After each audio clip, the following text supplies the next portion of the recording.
Olá, graça e paz, meu irmão e minha irmã. Estamos iniciando a leitura da Bíblia em 365 dias, uma dose de amor para as nossas vidas.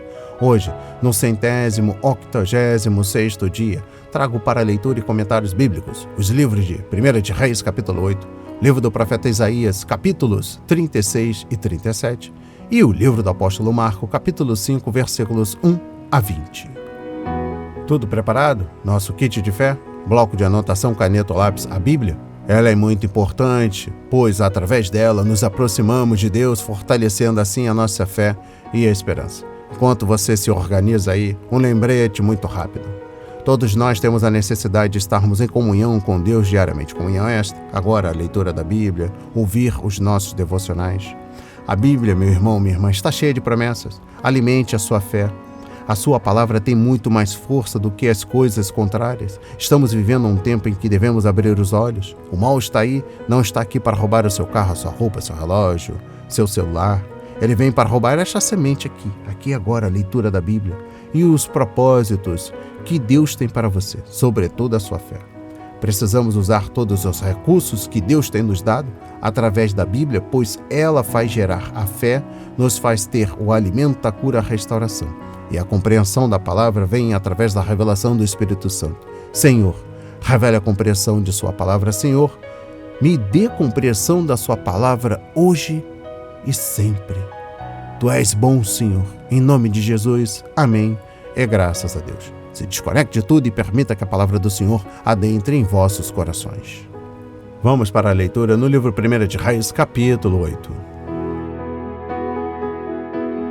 Salomão leva a arca para o templo. Então Salomão congregou os anciãos de Israel, todos os chefes das tribos, os príncipes das famílias dos israelitas, diante de si em Jerusalém, para levarem a arca da aliança do Senhor da cidade de Davi, que é Sião, para o templo. Todos os homens de Israel se congregaram junto ao rei Salomão na ocasião da festa, no mês de Etanim, que é o 7º. Quando todos os anciãos de Israel chegaram, os sacerdotes pegaram a arca do Senhor e a levaram para cima, com a tenda do encontro e com os utensílios sagrados que nela havia. Os sacerdotes e levitas é que levaram tudo isso para o templo. O rei Salomão e toda a congregação de Israel, que se havia reunido diante dele, estavam todos diante da arca, sacrificando ovelhas e bois, que de tão numerosos não se podiam contar. Os sacerdotes puseram a arca da aliança do Senhor no seu lugar, no santuário mais interior do templo, que é o Santo dos Santos, debaixo das asas dos querubins.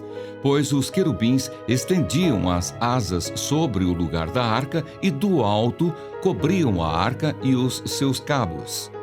Os cabos sobressaíam tanto que suas pontas eram vistas do santo lugar diante do Santo dos Santos. Porém, de fora não podiam ser vistos, e ali estão até o dia de hoje.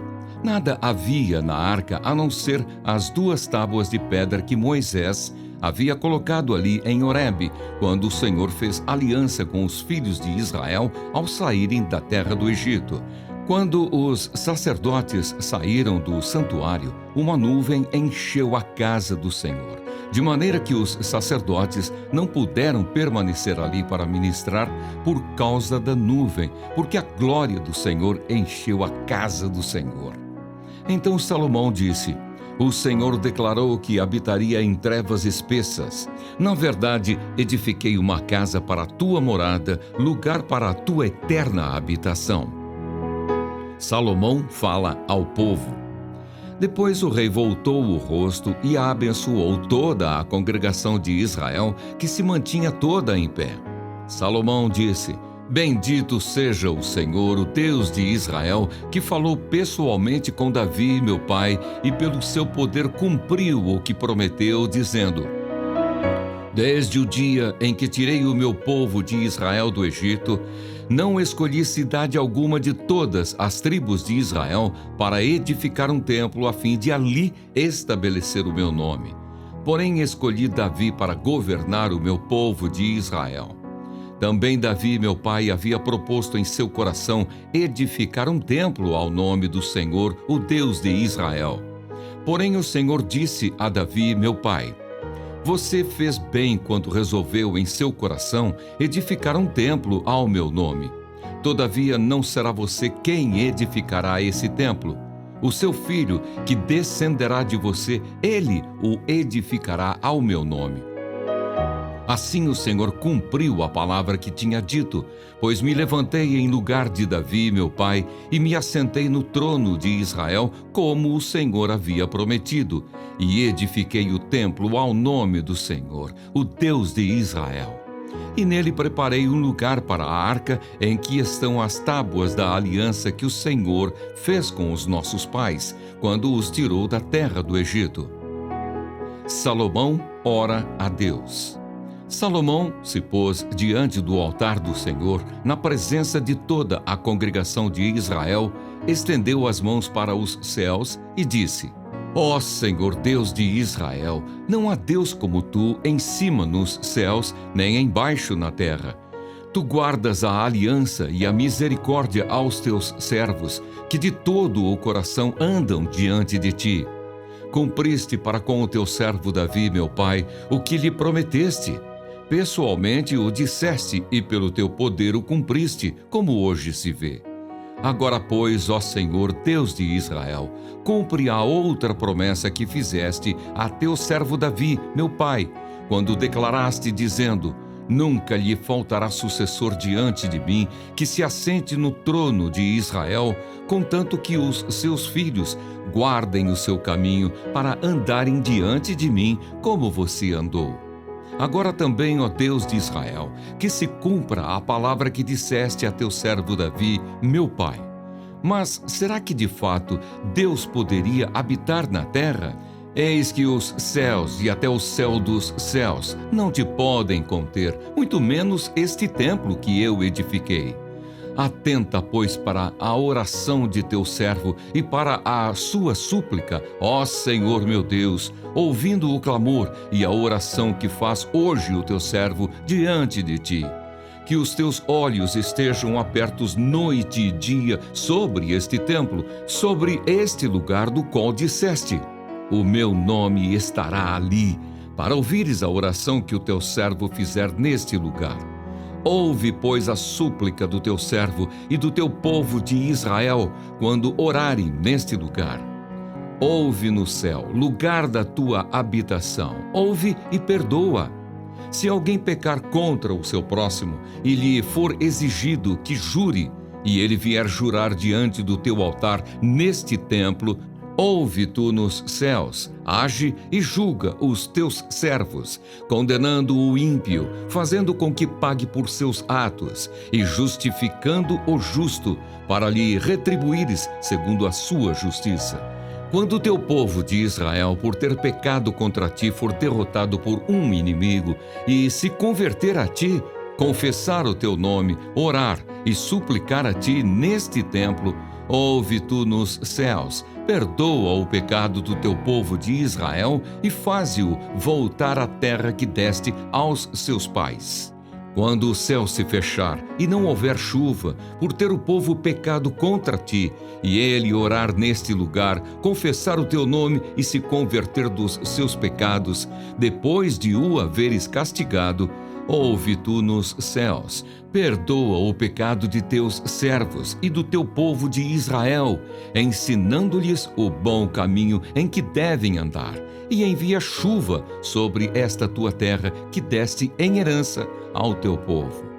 Quando houver fome na terra ou peste, quando houver crestamento ou ferrugem, gafanhotos e larvas, quando inimigos cercarem as cidades do país ou houver alguma praga ou doença, toda oração e súplica que qualquer homem ou todo o teu povo de Israel fizer, conhecendo cada um a ferida do seu coração e estendendo as mãos na direção deste templo, ouve tu nos céus, lugar da tua habitação, perdoa, age e dá a cada um segundo todos os seus caminhos, visto que lhe conheces o coração, porque tu, Só tu és conhecedor do coração de todos os filhos dos homens, para que te temam todos os dias que viverem na terra que deste aos nossos pais.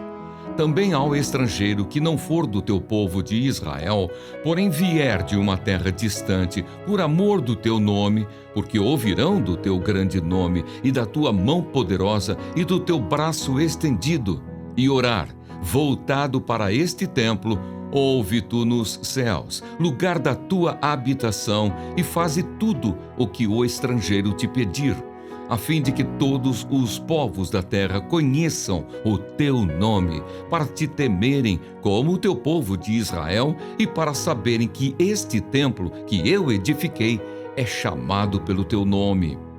Quando o teu povo sair à guerra contra o seu inimigo, pelo caminho por onde os enviares, e orarem ao Senhor, voltados para esta cidade que tu escolheste, e para este templo que edifiquei ao teu nome, ouve tu nos céus a sua oração e a sua súplica, e faze-lhes justiça.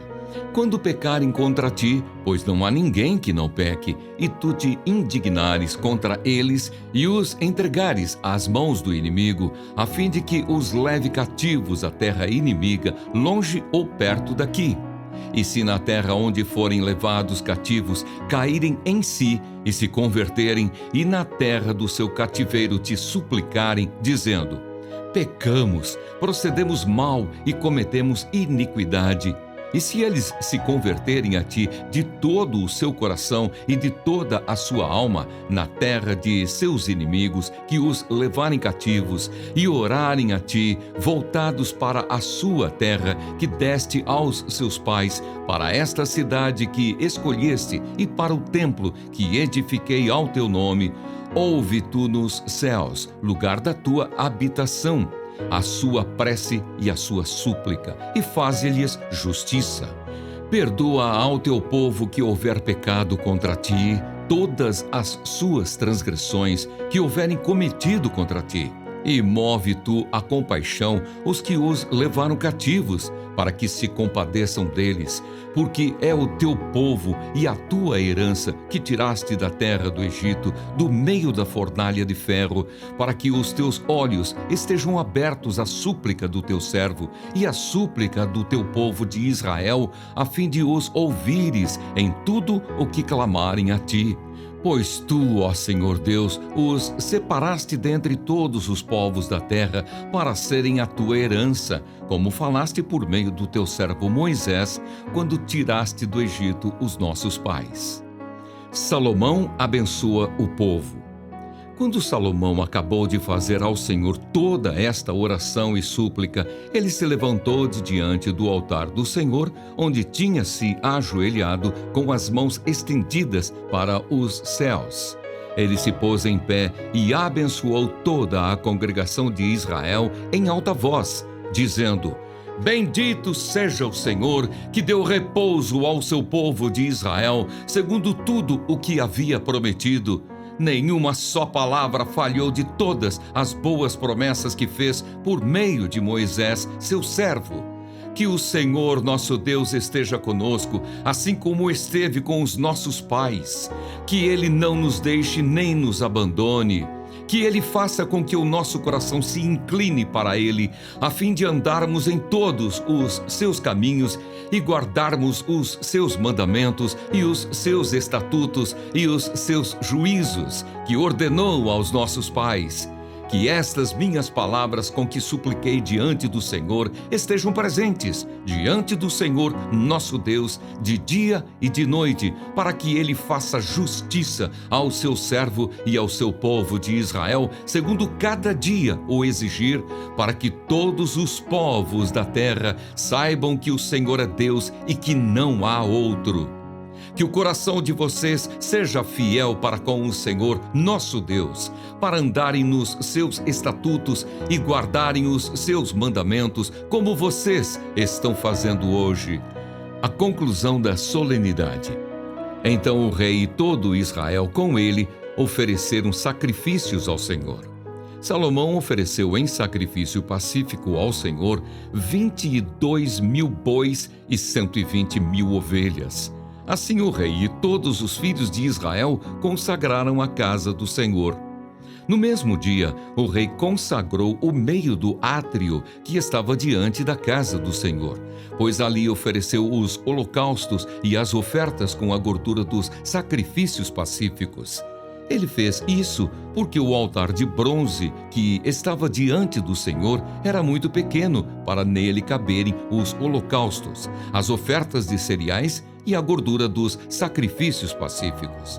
Nesse tempo, Salomão celebrou a festa e todo Israel com ele, uma grande congregação, desde a entrada de Amate até o rio do Egito, diante do Senhor, nosso Deus. Celebraram durante 7 dias, além dos primeiros 7, a saber, 14 dias. No 8º dia desta festa, Salomão despediu o povo e eles abençoaram o rei.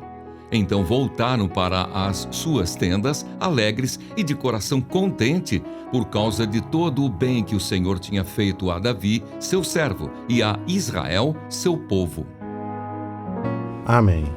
Compreendendo o livro 1 de Reis, capítulo 8, trago a exposição bíblica dos versículos 1 a 11. O que faria deste edifício caro a casa do Senhor?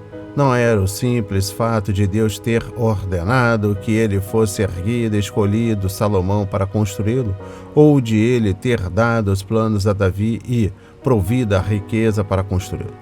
Essas questões eram importantes, mas o que faria daquele templo a casa de Deus era a presença do Senhor no santuário. Exposição bíblica dos versículos 1 a 9. As nações pagãs também tinham seus templos, altares, sacerdotes, sacrifícios. A diferença era que esses templos estavam vazios, uma vez que seus deuses não tinham vida e seus sacrifícios eram em vão. O Deus vivo e verdadeiro habitava no templo do Monte Moriá.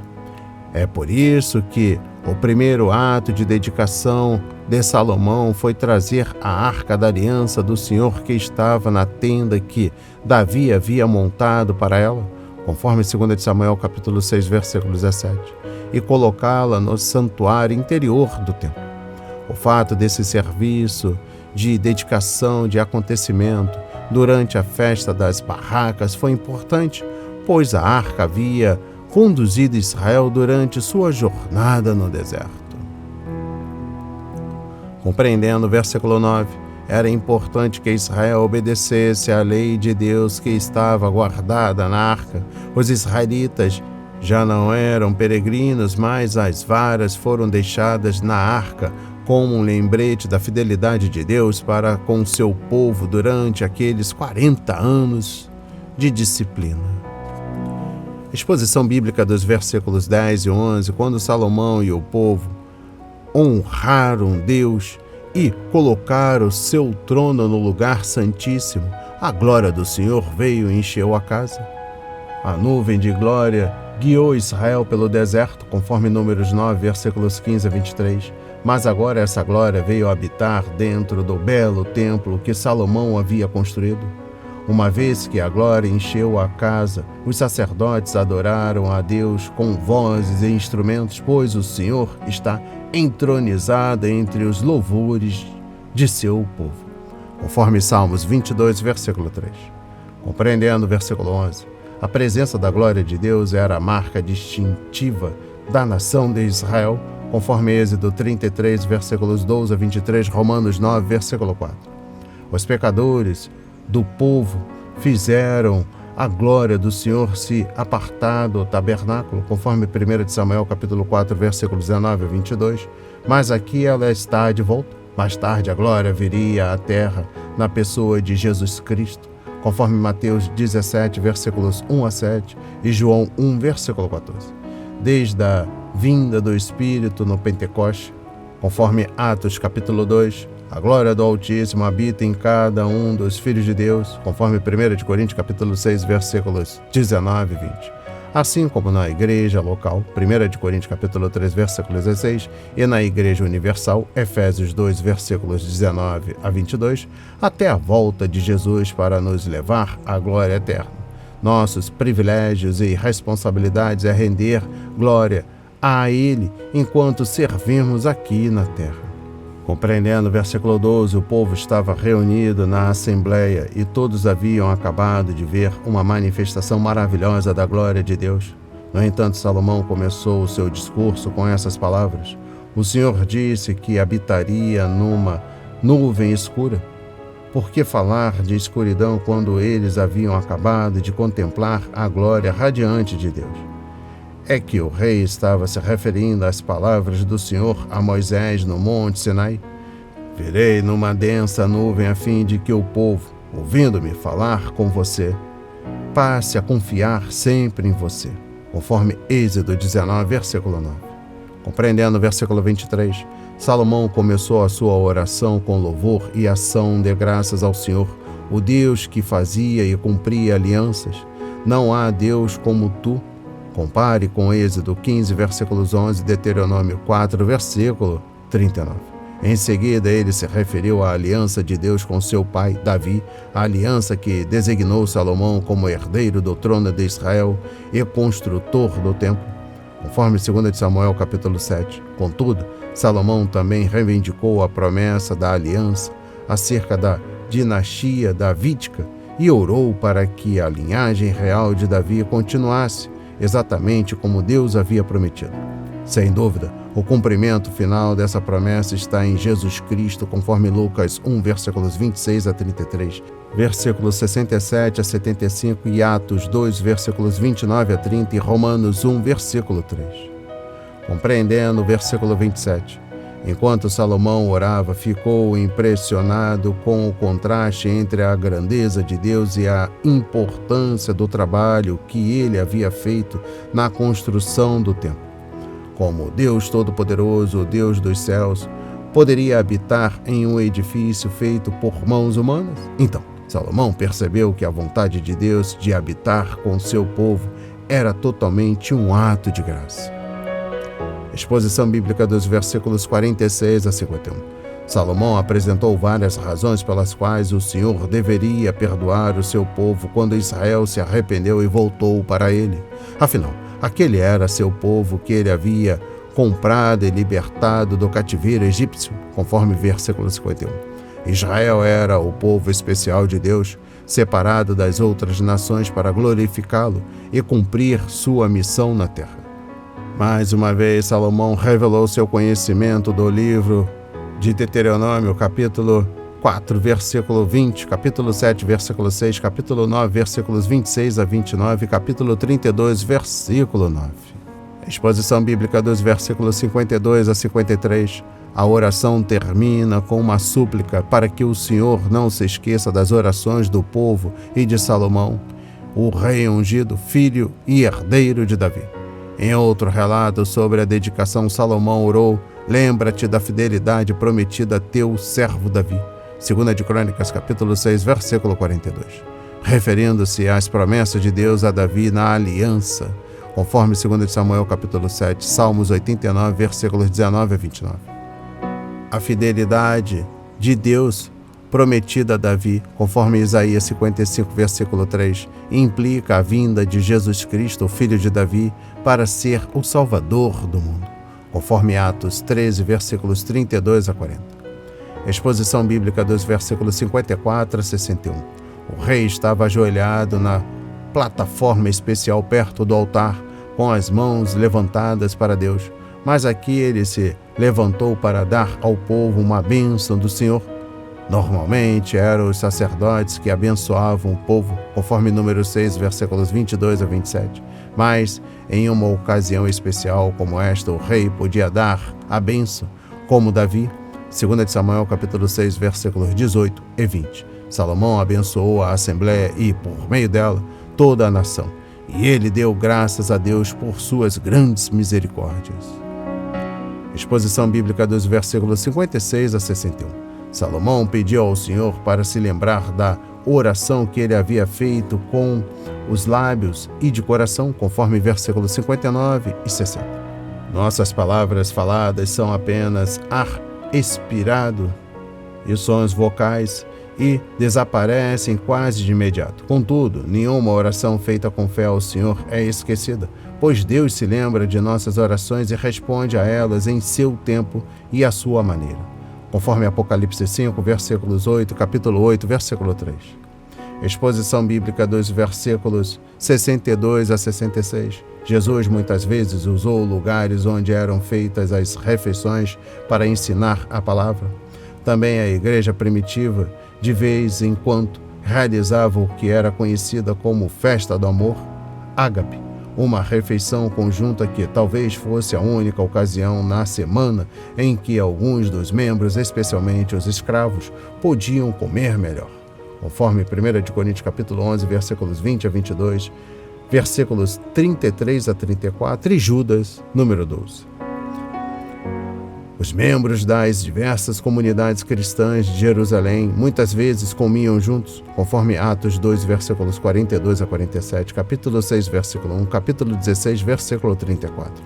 E a hospitalidade era uma virtude muitas vezes incentivada nas epístolas, conforme Romanos 12, versículo 13, capítulo 16, versículo 23 e 1 Timóteo, capítulo 3, versículos 2 e capítulo 5, versículo 10.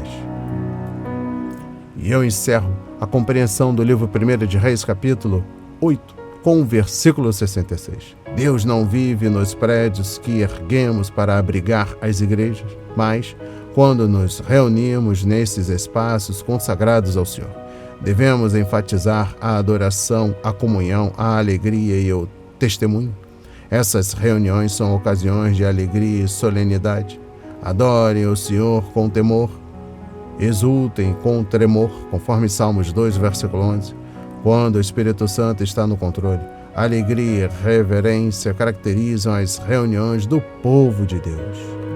Vamos para a leitura no livro do profeta Isaías, capítulos 36 e 37. Senaqueribe invade Judá. No 14º ano do reinado de Ezequias, Senaqueribe, rei da Assíria, atacou todas as cidades fortificadas de Judá e as conquistou. O rei da Assíria, que estava em Laques, enviou Rabsaqué com um grande exército a Jerusalém, ao rei Ezequias. Ele parou na extremidade do aqueduto do tanque superior, junto ao caminho do campo do lavandeiro. Quem saiu ao encontro dele foram Eliaquim, filho de Ilquias, o responsável pelo palácio, Sebna, o escrivão, e Joá, filho de Asaf, o cronista. Rabsaqué afronta Ezequias e o Senhor. Rabsaqué disse: digam a Ezequias, assim diz o grande rei, o rei da Assíria. Que confiança é essa que você tem? Bem posso dizer que o seu conselho e o seu poder para a guerra são meras palavras. Em quem você está confiando para que se rebele contra mim? Você confia nesse bordão de caniço esmagado que é o Egito. Se alguém se apoiar no caniço, ele vai espetar e furar a mão. Assim é Faraó, rei do Egito, para todos os que nele confiam. Mas se você me diz: confiamos no Senhor nosso Deus, eu pergunto: não é esse aquele cujos lugares altos e altares Ezequias removeu, dizendo a Judá e a Jerusalém que deveriam adorar somente diante do altar em Jerusalém? Agora, pois, comprometa-se com o meu senhor, o rei da Assíria, e eu lhe darei 2.000 cavalos, se você puder achar cavaleiros para montá-los. Como você poderia repelir um oficial do meu senhor, o rei, mesmo que seja um dos menores, e confiar no Egito para obter carros de guerra e cavaleiros? E será que você pensa que é sem o consentimento do Senhor Deus que eu vim contra esta terra para a destruir? Foi o próprio Senhor quem ordenou que eu atacasse esta terra e a destruísse. Então Eliaquim, Sebna e Joá disseram a Rabsaqué: por favor, fale com estes seus servos em aramaico, porque nós o entendemos. Não fale em hebraico aos ouvidos do povo que está sobre a muralha. Mas Rabsaqué lhes respondeu: você pensa que o meu senhor me enviou para dizer estas palavras apenas a você e ao seu rei? Ele me enviou para falar também aos homens que estão sentados sobre a muralha e que, junto com vocês, terão de comer o seu próprio excremento e beber a sua própria urina. Então Rabsaque se pôs em pé e gritou em hebraico: Escutem as palavras do grande rei, o rei da Assíria. Assim diz o rei: Não deixem que Ezequias os engane, pois ele não poderá livrá-los. Não deixem que Ezequias os leve a confiar no Senhor, dizendo: O Senhor certamente nos livrará, e esta cidade não será entregue nas mãos do rei da Assíria.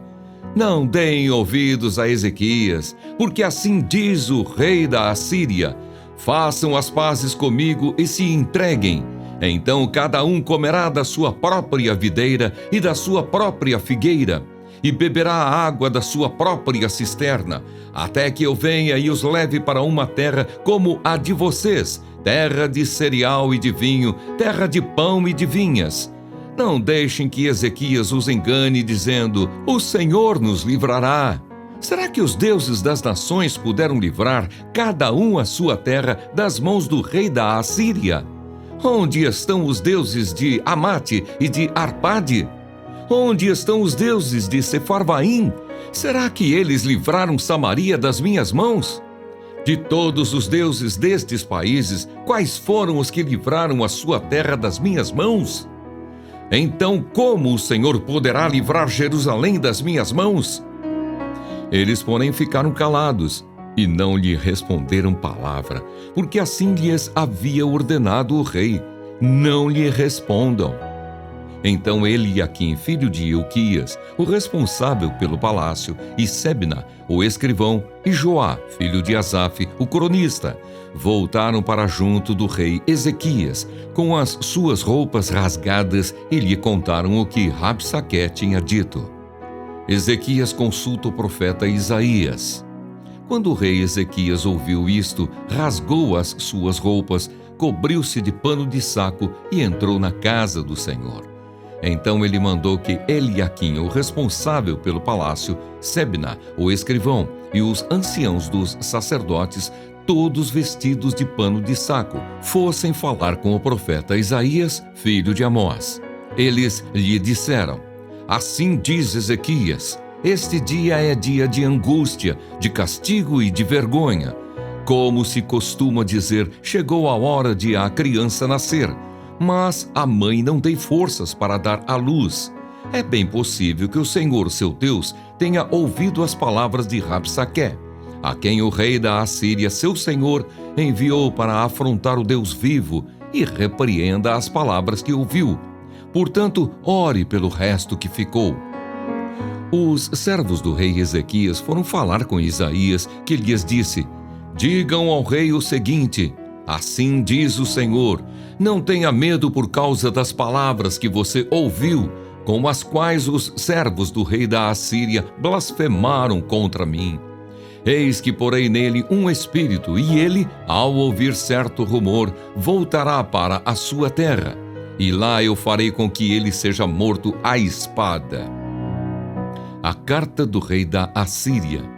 Rabsaque voltou e encontrou o rei da Assíria lutando contra Líbina, pois tinha ouvido que o rei já se havia retirado de Laques. Quando o rei ouviu dizer que Tiraca, rei da Etiópia, havia saído para guerrear contra ele, mandou mensageiros a Ezequias com esta missão: Digam a Ezequias, rei de Judá, não deixe que o seu Deus, em quem você confia, o engane ao dizer: Jerusalém não será entregue nas mãos do rei da Assíria. Você já ouviu o que os reis da Assíria fizeram com todas as terras, como as destruíram totalmente, e você pensa que poderá escapar? Será que os deuses das nações livraram os povos que os meus pais destruíram, Gozã, Arã e Rezefe, e os filhos de Éden, que estavam em Telassar? Onde está o rei de Amate, o rei de Arpade e o rei da cidade de Sefarvaim, de Rena e de Iva? A oração de Ezequias. Ezequias recebeu a carta das mãos dos mensageiros e a leu. Então Ezequias subiu à casa do Senhor e estendeu a carta diante do Senhor. E Ezequias orou ao Senhor, dizendo: Ó Senhor dos exércitos, Deus de Israel, que estás entronizado acima dos querubins, somente Tu és o Deus de todos os reinos da terra. Tu fizeste os céus e a terra. Inclina, ó Senhor, os ouvidos e ouve. Abre, Senhor, os olhos e vê. Ouve todas as palavras de Senaqueribe, as quais ele enviou para afrontar o Deus vivo.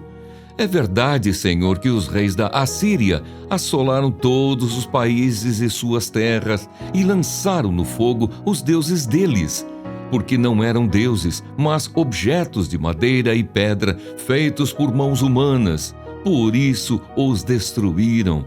Agora, ó Senhor nosso Deus, livra-nos das mãos dele, para que todos os reinos da terra saibam que só Tu és o Senhor. O profeta conforta Ezequias. Então Isaías, filho de Amós, mandou dizer a Ezequias: Assim diz o Senhor, o Deus de Israel: Visto que você fez uma oração a respeito de Senaqueribe, rei da Assíria, esta é a palavra que o Senhor falou a respeito dele. A virgem, a filha de Sião, desdenha e zomba de você. A filha de Jerusalém meneia a cabeça atrás de você. A quem você afrontou e de quem blasfemou? E contra quem você levantou a voz e ergueu os olhos com arrogância? Contra o Santo de Israel.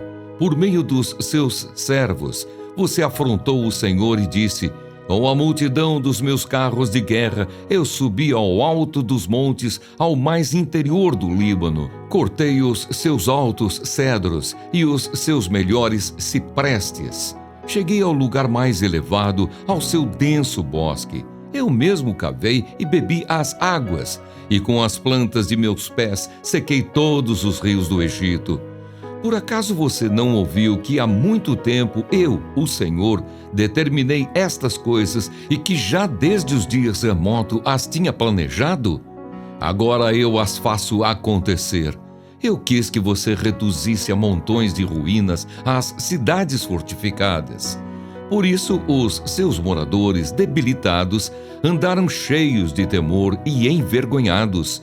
Tornaram-se como a erva do campo, a erva verde e o capim dos telhados queimado antes de amadurecer. Mas eu sei onde você está. Conheço o seu sair e o seu entrar e o seu furor contra mim. Por causa do seu furor contra mim e porque a sua arrogância subiu até os meus ouvidos, eis que porei o meu anzol no seu nariz e o meu freio na sua boca e farei você voltar pelo caminho por onde veio. E isto será o sinal para você, rei Ezequias. Neste ano se comerá o que nascer espontaneamente, e no segundo ano o que daí proceder. Mas no terceiro ano semeiem e colham, plantem vinhas e comam os seus frutos.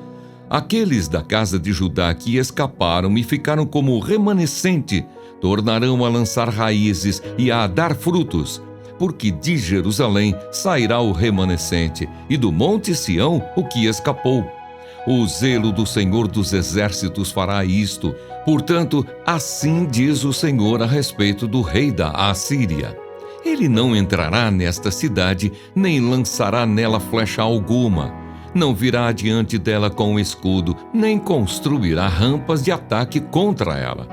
Pelo caminho por onde vier, por esse voltará. Mas nessa cidade não entrará, diz o Senhor, porque eu defenderei esta cidade para a livrar, por amor de mim e por amor do meu servo Davi. A destruição do exército assírio. Então o anjo do Senhor saiu e matou 185.000 homens no arraial dos assírios. De manhã, quando os restantes se levantaram, lá estavam todos aqueles cadáveres.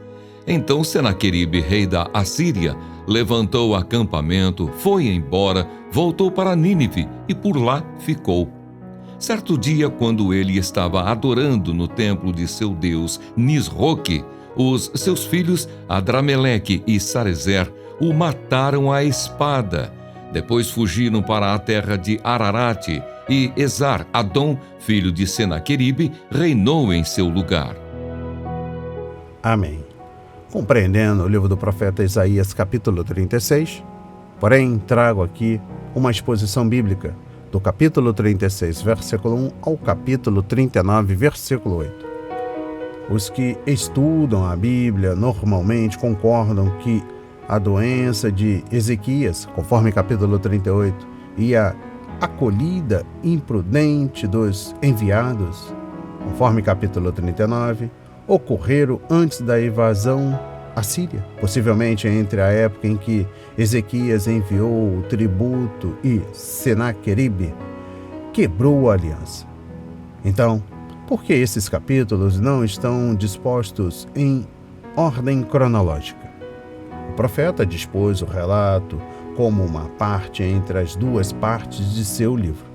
Os capítulos 36 e 37 encerram a primeira parte do livro com a sua ênfase na Assíria, e os capítulos 38 e 39 introduzem a segunda parte do livro com sua ênfase na Babilônia. Isaías mencionou a Babilônia anteriormente em seu livro, conforme capítulo 13, versículos 1 e 2 e capítulo 31, versículos 1 e 2. Mas esta é a primeira vez que ele claramente prenuncia o cativeiro de Judá na Babilônia. Esses capítulos nos ensinam algumas lições valiosas sobre a fé, a oração e os perigos do orgulho. Embora o cenário hoje possa ser diferente, os problemas e as tentações são semelhantes, pois a história de Ezequias é nossa história e o Deus dele é nosso Deus. Voltando para o capítulo 36, destaco o versículo 1. A invasão à Síria fazia parte da disciplina de Deus para ensinar seu povo a confiar somente nele. Até Ezequias, no início, pôs sua confiança em aliança e tesouros. Conforme 2 de Reis, capítulo 18, versículos 13 a 16. E, por fim, descobriu que o inimigo manteria a riqueza, mas não a palavra. Judá havia negociado para obter ajuda do Egito, um ato de incredulidade que Isaías repreendeu severamente, conforme Isaías 30, versículos 1 a 7, capítulo 31, versículos 1 a 3. O grande propósito do Senhor na vida de fé é formar o caráter piedoso. O rei de Judá e seu povo precisavam aprender que fé é viver sem esquemas. Exposição bíblica dos versículos 4 a 21. O discurso do comandante de campo assírio é um dos mais insolentes e blasfemos encontrados em todas as Escrituras, pois ele repreendeu o Deus de Israel, conforme capítulo 37, versículos 4, 17, 23 a 24. Ele ressaltou a grandeza do rei da Assíria, capítulo 36, versículos 4 e 13, porque sabia que o povo estava ouvindo e quis assustá-lo, conforme versículos 11 e 12. Sua fala é um trabalho magistral de guerra psicológica, na qual ele desonrou tudo o que os judeus apreciavam. Exposição bíblica dos versículos 4 a 7. O comandante assírio humilhou os aliados de Judá. Eles recorreram ao Egito em busca de ajuda, mas aquela nação era apenas uma cana esmagada. Isaías havia dito o mesmo. Confira em capítulo 30, versículos 1 a 7, capítulo 31, versículos 1 a 3. Quanto a confiar no Senhor, isso, com natureza, não aconteceria. Ezequias havia atraído sobre si o desgosto do Senhor ao remover os lugares altos e altares e exigir que todos adorassem em Jerusalém. O que um soldado pagão sabia sobre a adoração do Deus verdadeiro? Vamos lá. Assim, de acordo com o comandante de campo, Judá não tinha ajuda alguma na terra do Egito ou no céu do Senhor. Eles já estavam derrotados.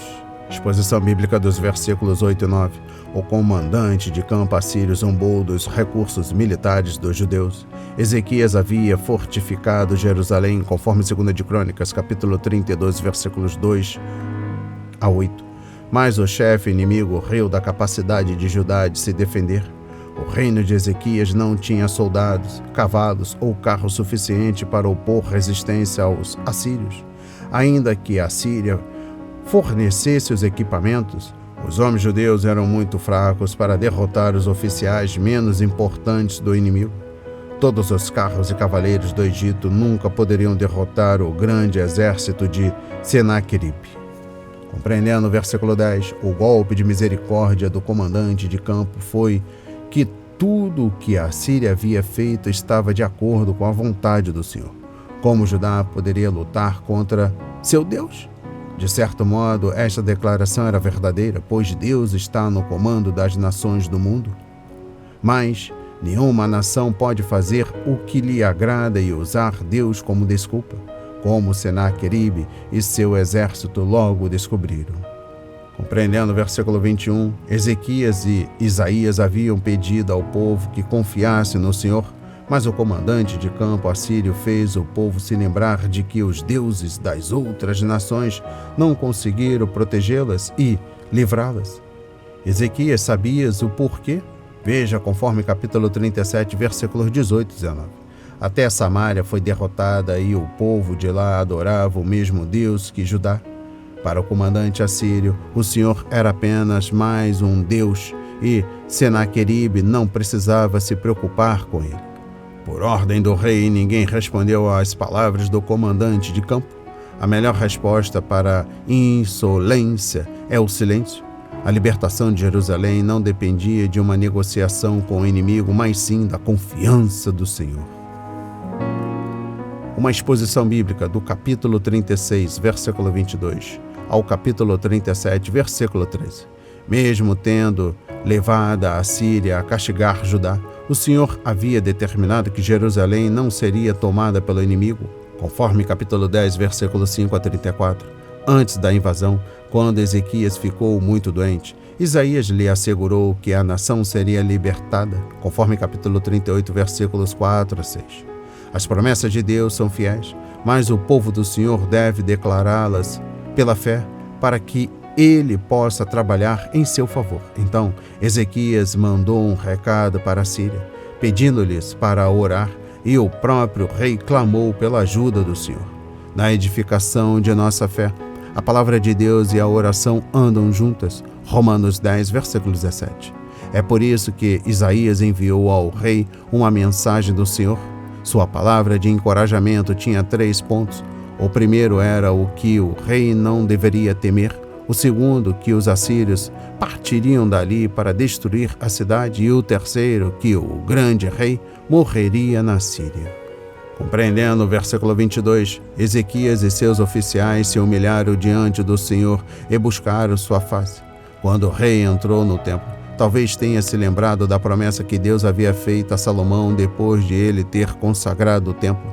Se o meu povo, que se chama pelo meu nome, se humilhar e orar, buscar a minha face e se afastar dos seus maus caminhos, dos céus o ouvirei, perdoarei o seu pecado e curarei a sua terra. Aleluia!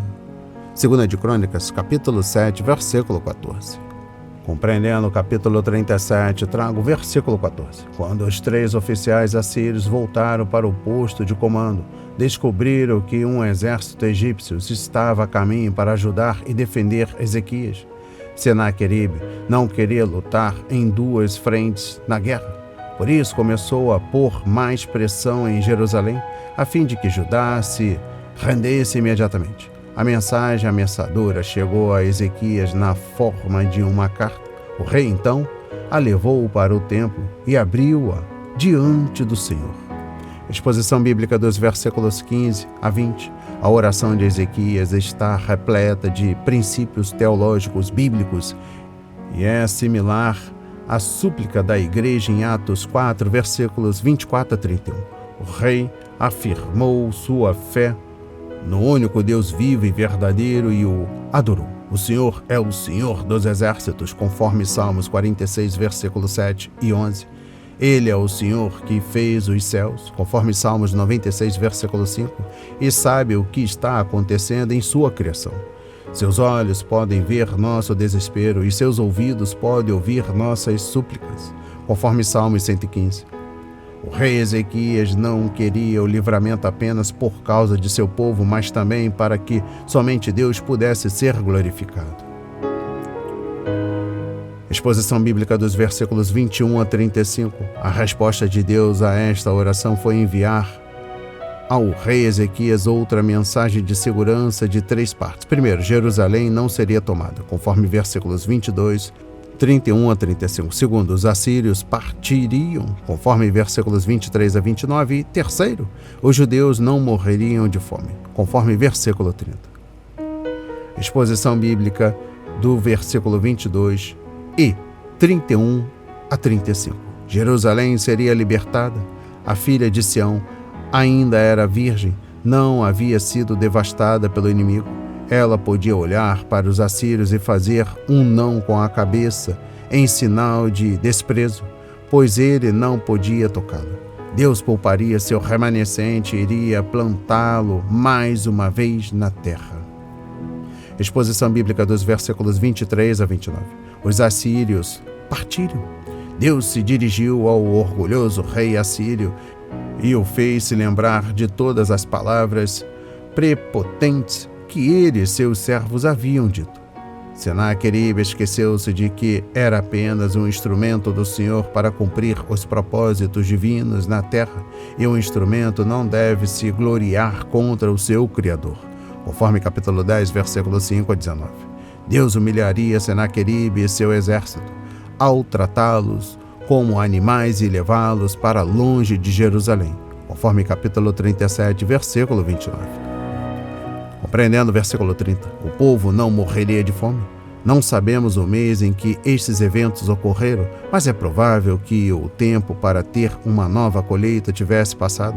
Antes de poder fazer a terra produzir novamente outra vez, o povo teria que comer o que havia crescido nas colheitas anteriores e, para isso, era preciso fé.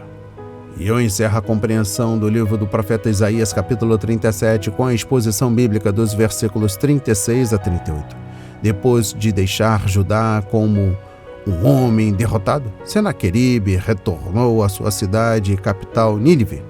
20 anos depois, como resultado de uma luta de forças entre seus filhos, o rei assírio foi assassinado por 2 deles, em cumprimento à profecia de Isaías, conforme versículo 7.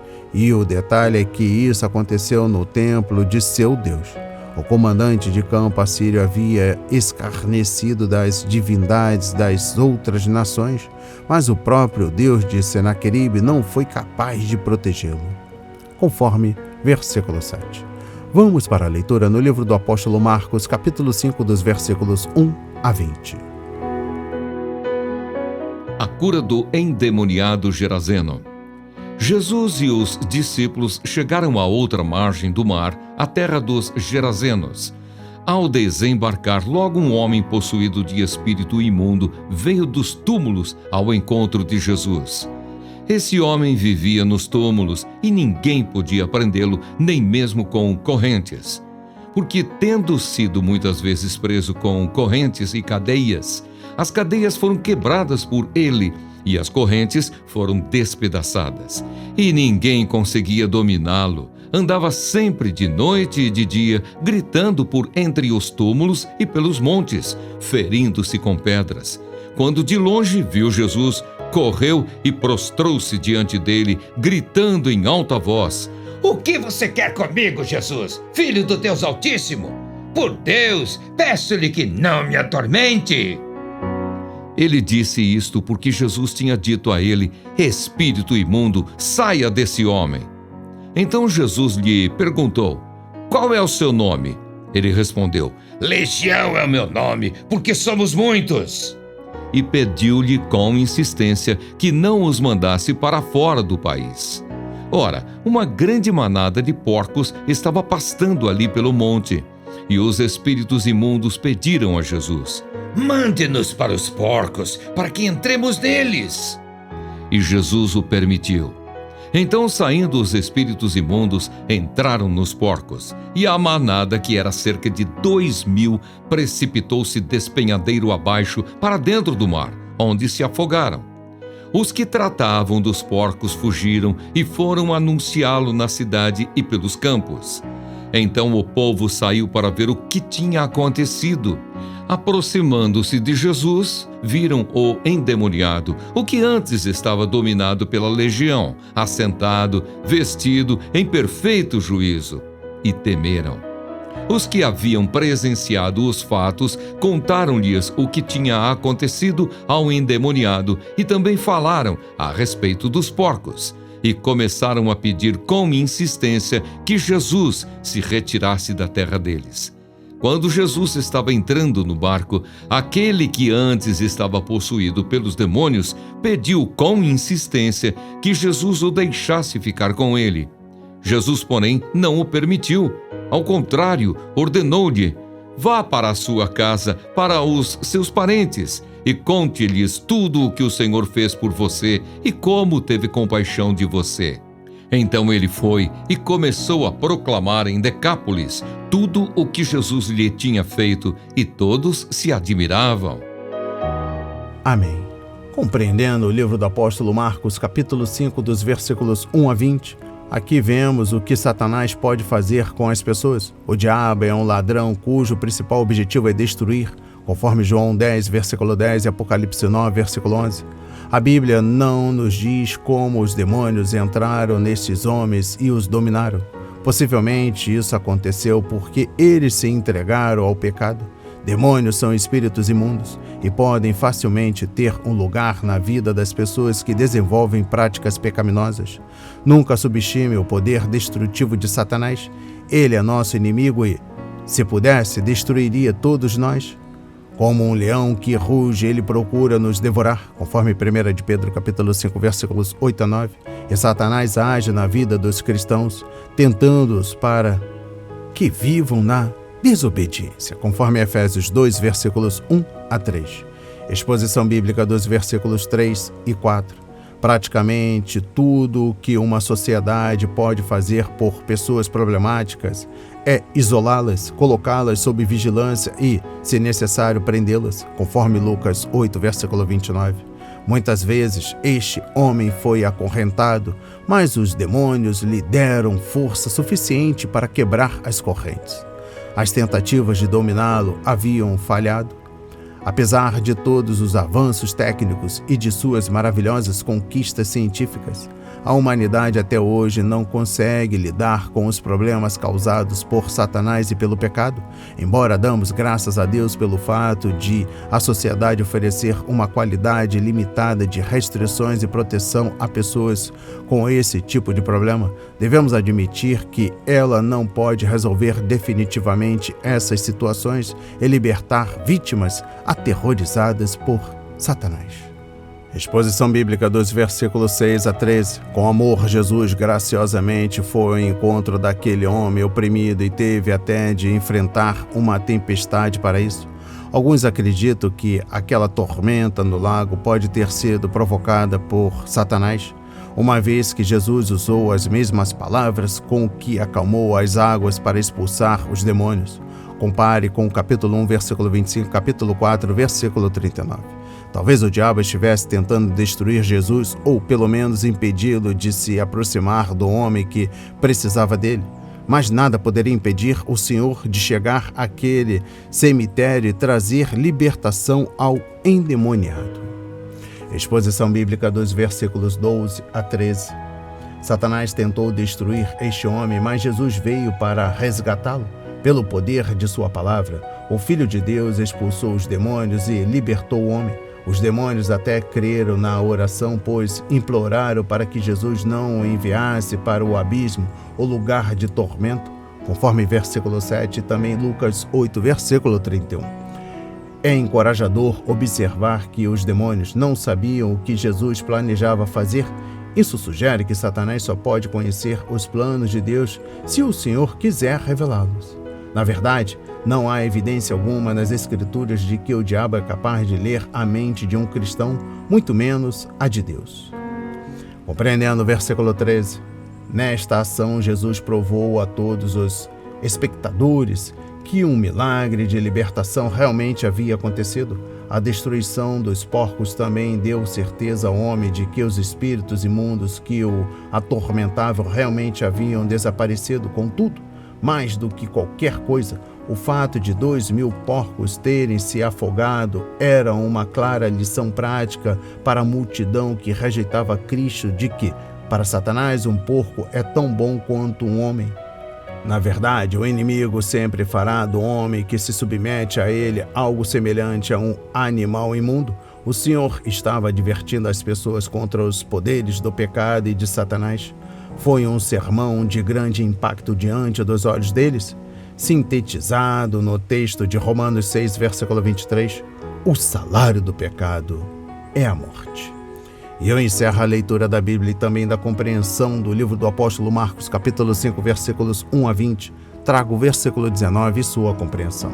Jesus sabia que o lugar do homem era em sua casa, onde poderia dar testemunho do Salvador aos seus entes queridos. Afinal, a vida cristã eficaz deve começar em casa, onde as pessoas nos conhecem melhor. Se honrarmos Deus ali, então poderemos pensar em nos oferecer para o serviço do Senhor em outros lugares e situações. O homem liberto foi um dos primeiros missionários para os gentios. Jesus teve de ir embora, mas ele continuou ali e certamente deu um testemunho fiel da graça e do poder de Jesus Cristo. As palavras de hoje foram semeadas para as nossas vidas, para a honra e a glória do Senhor. Receba este alimento diário, não hesite, compartilhe. Deus está interessado na minha e na sua dor.